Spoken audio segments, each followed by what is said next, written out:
आज के दिन व्रत करने वाली महिलाएं इस कथा को दिन में ये एक कथा बार जरूर प्रारंभ सुनें। करते हैं। पौराणिक एवं प्रचलित श्री गणेश कथा के अनुसार एक बार देवता कई विपदाओं में घिरे थे। तब वह मदद मांगने भगवान शिव के पास आए। उस समय शिव के साथ कार्तिकेय तथा गणेश जी भी बैठे थे। देवताओं की बात सुनकर शिव जी ने कार्तिकेय व गणेश जी से पूछा कि तुम में से कौन देवताओं के कष्टों का निवारण कर सकता है। तब कार्तिकेय व गणेश जी दोनों ने ही स्वयं को इस कार्य के लिए सक्षम बताया। पर भगवान शिव ने दोनों की परीक्षा लेते हुए कहा कि तुम दोनों में से जो सबसे पहले पृथ्वी की परिक्रमा करके आएगा वही देवताओं की मदद करने जाएगा। भगवान शिव के मुख से यह वचन सुनते ही कार्तिकेय अपने वाहन मोर पर बैठकर पृथ्वी की परिक्रमा करने के लिए निकल गए, परंतु गणेश जी ने सोच में पड़ गए कि वह चूहे के ऊपर चढ़कर सारी पृथ्वी की परिक्रमा करेंगे तो इस कार्य में उन्हें बहुत समय लग जाएगा। तभी उन्हें एक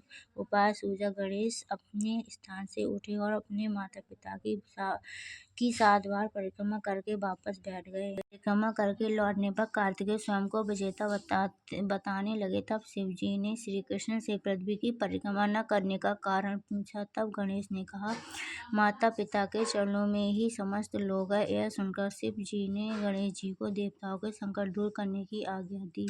इस प्रकार शिव जी ने गणेश जी को आशीर्वाद दिया कि चतुर्थी के दिन जो तुम्हारा पूजन करेगा और रात्रि में चंद्रमा का अर्घ्य देगा उसके तीनों ताप यानी दैहिक ताप, दैविक ताप तथा भौतिक ताप दूर होंगे। इस व्रत को करने से व्रतधारी के सभी तरह के दुख दूर होंगे और उसे जीवन के भौतिक सुखों की प्राप्ति होगी। चारों तरफ से मनुष्य की सुख समृद्धि बढ़ेगी, पुत्र पौत्रादि धन ऐश्वर्य की कमी नहीं रहेगी। आइए दूसरी कथा की तरफ प्रस्थान करते हैं। एक समय की बात है जब राजा हरिश्चंद्र के राज्य में एक कुमार था।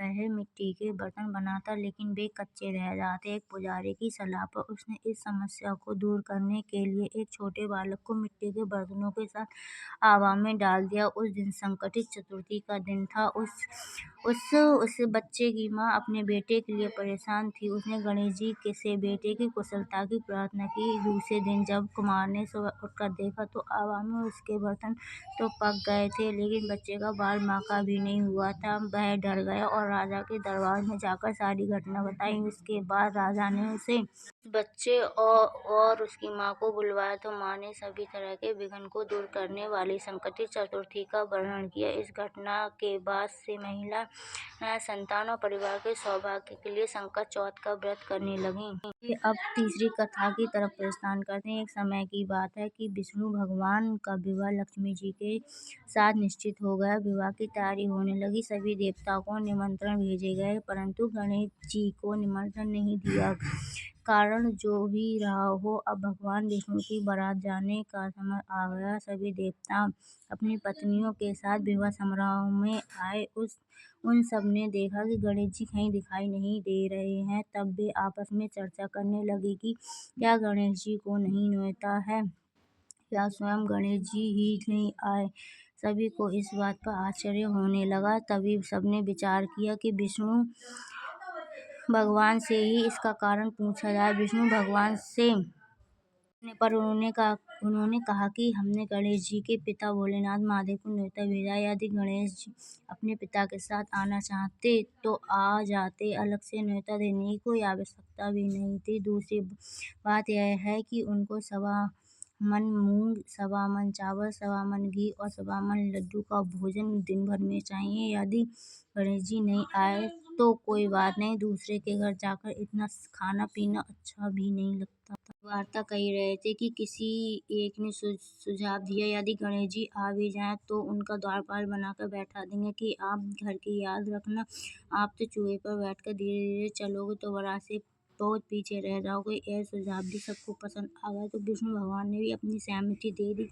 होना क्या था कि इतने में गणेश जी वहां आ पहुंचे और उन्हें समझा बुझाकर घर की रखवाली करना बैठा दिया। बारात चल दी। तब नारद जी ने देखा कि गणेश जी तो दरवाजे पर ही बैठे हुए हैं, तो वे गणेश जी के पास गए और रुकने का कारण पूछा। गणेश जी ने कहा लगे, विष्णु भगवान ने मेरा बहुत अपमान किया है। नारद जी ने कहा आप अपनी मूषक सेना को आगे भेज दें तो वह रास्ता खोद देगी, इससे उनके वाहन धरती में धंस जाएंगे, तब आपको सम्मानपूर्वक बुलाना पड़ेगा।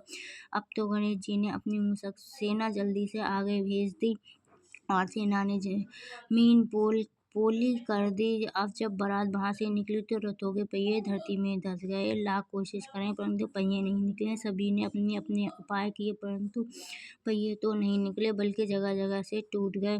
किसी की समझ में नहीं आ रहा था कि अब क्या किया जाए। तब तो नारद जी ने कहा आप लोगों ने गणेश जी का अपमान करके अच्छा नहीं किया। यदि उन्हें मार कर लाया जाए तो आपका कार्य सिद्ध हो सकता है, यह संकट टल सकता है। शंकर भगवान ने अपने दूत नंदी को भेजा और वे गणेश जी को लेकर आए। गणेश जी का आदर सम्मान के साथ पूजन किया। तब कहीं रथ के पहिए निकले। अब रथ के पहिए निकल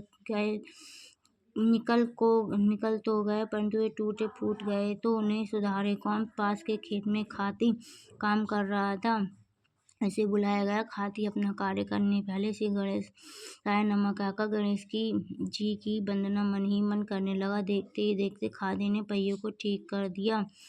तब खादी कहने लगा कि हे देवताओं, आपने सर्वप्रथम गणेश जी को नहीं मनाया होगा, ही उनकी पूजा की होगी, इसलिए तो आपके साथ यह संकट आया है। हम तो मूर्ख अज्ञानी, फिर भी पहले गणेश जी को पूछते हैं, उनका ध्यान करते हैं। आप लोग तो देवता गण हैं, फिर भी आप गणेश जी को कैसे भूल गए।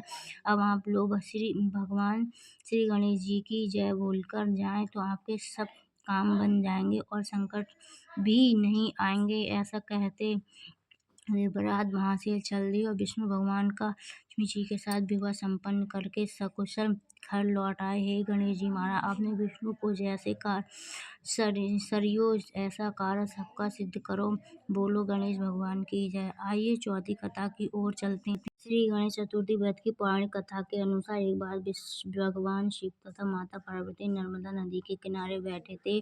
वहां माता पार्वती ने भगवान शिव से समय व्यतीत करने के लिए चौपड़ खेलने को कहा। शिव चौपड़ खेलने के लिए तैयार हो गए, परंतु इस खेल में हार जीत का फैसला कौन करे, प्रश्न उनके समक्ष उठा। तो भगवान शिव ने कुछ तिनके कर उनका एक पुतला बनाकर उसकी प्राण प्रतिष्ठा कर दी और पुतले से कहा बेटा, हम चौपड़ खेलना चाहते हैं, परंतु हमारी हार जीत का फैसला करने वाला कोई नहीं है, इसलिए तुम कि हम दोनों में कौन हारा और कौन जीता। उसके बाद भगवान शिव और माता पार्वती का चौपड़ खेल शुरू हो गया। यह खेल 3 बार खेला और संयोग से 3 बार माता पार्वती ही जीत गई। खेल समाप्त होने के बाद बालक से हार जीत का फैसला करने के लिए कहा गया, तो उस बालक ने महादेव को विजय बताया। सुनकर माता पार्वती क्रोधित हो गईं और क्रोध में उन्होंने बालक को लंगड़ा होने कीचड़ में पड़े रहने का श्राप दे दिया। बालक ने माता पार्वती से माफी मांगी, कहा कि यह मुझसे अज्ञानतावश हुआ है, ऐसा मैंने किसी द्वेष भाव से मैं ऐसा नहीं किया। बालक द्वारा क्षमा मांगने पर माता ने कहा यह गणेश पूजन के लिए नाग कन्याएं आएंगी, उनके अनुसार तुम गणेश व्रत करो, ऐसा करने से तुम मुझे प्राप्त होगे। यह कहकर माता पार्वती शिव के साथ कैलाश पर्वत चली गईं।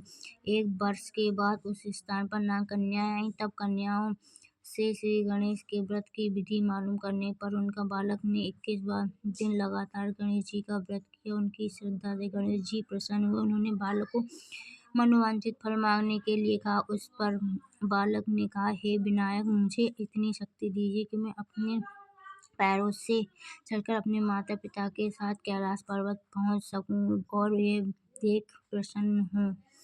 तब बालक को वरदान देकर श्री गणेश अंतर्ध्यान हो गए। इसके बाद वह बालक कैलाश पर्वत पहुंच गया और कैलाश पर्वत पहुंचने की अपनी कथा उसने भगवान शिव को सुनाई। चौपड़ वाले दिन से माता पार्वती शिव जी से विमुख हो गई थी, अतः देवी के रुष्ट होने पर भगवान शिव